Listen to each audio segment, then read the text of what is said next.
After you have initialized the BC Vault device, the next step will take you to our web page. Please go to our bc-vault.com webpage and go to the download section. Once you are in the download section, select application according to your operating system, either that's Mac OS or Windows or Linux. In my case, I will download the Mac OS application. Once the application has been downloaded, just open it and follow the instructions on screen. In general, you will install the BC Vault application and the BC Vault daemon.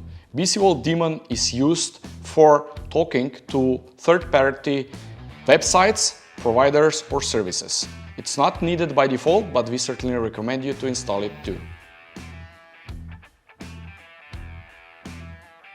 Run the installer.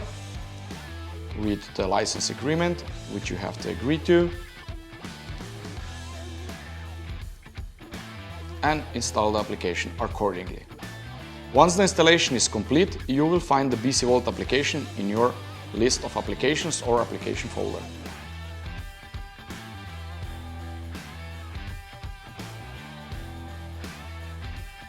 Now you can run the application.